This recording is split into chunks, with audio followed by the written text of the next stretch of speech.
Dear students, fill in the blanks with suitable tense form பார்ப்போம். ஒரு example எழுதி போட்டிருக்கேன். He does finish his homework by this time tomorrow. இதுல பாருங்க, இந்த tomorrowன்னு வந்தாலே இது எதோட குழு? ஃபியூச்சர் டென்ஸ், எதிர்காலத்துல நடக்க இருக்கிறத போடுறது. சரியா? அதாவது ஃபியூச்சர் டென்ஸ்னா என்னன்னா எதிர்காலத்துல நடக்க இருக்கிறத பத்தி கூறுறதா என்னது ஃபியூச்சர் டென்ஸ்ங்கிறது. இப்ப இதுக்கு தமிழ் மீனிங் என்னன்னா, அவன் நாளைக்கு இந்த டயத்துல என்ன செஞ்சிருவான், ஹோம்ஒர்க்கை முடிச்சிருப்பான் அப்படின்னு சொல்றாங்க. அப்ப இது என்ன டென்ஸ்ல போடணும் அப்படின்னு பாத்தீங்கன்னா, ஃபியூச்சர் பெர்ஃபெக்ட் டென்ஸ். எதிர்காலத்துல நான் இந்த டயத்துல இந்த செயலை முடித்திருப்பேன் அப்படின்னு சொல்றது. சரியா?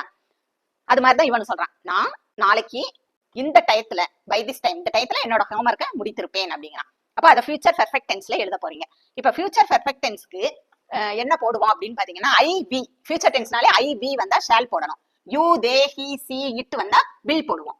இப்ப பெர்ஃபெக்ட்ங்கும் போது என்ன செய்யணும், ஹேவ் சேர்க்கணும். Shawl have, will have. சரியா? அப்ப சப்ஜெக்ட் பிளஸ் ஷால் ஹேவ் அல்லது என்ன போடுவோம், வில் ஹேவ். பெர்ஃபெக்ட் டென்ஸ்ங்கும் போது என்னதுல போடணும், இந்த வெர்பை வந்து அவங்க கொடுத்திருக்காங்கல்ல அந்த வெர்பை வந்து தேர்ட் ஃபார்ம்ல போடணும். பிளஸ் பாஸ்ட் பார்ட்டிசிபிள் வெர்ப் போடணும்.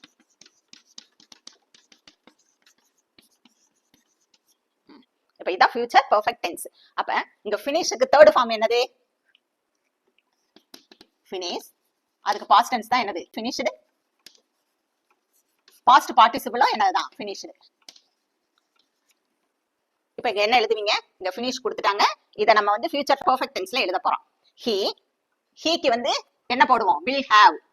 He will have. அவ்வளவுதான். இந்த வெர்புக்கு அவங்க கொடுத்திருக்க வெர்புக்கு தேர்ட் ஃபார்ம் போடுவீங்க. என்ன போடுவீங்க, finished his homework by this time tomorrow. Thanks for watching students. என்னோட சேனலை சப்ஸ்கிரைப் பண்ணி வச்சுக்கோங்க, நிறைய வீடியோஸ் வரும். Thanks for watching.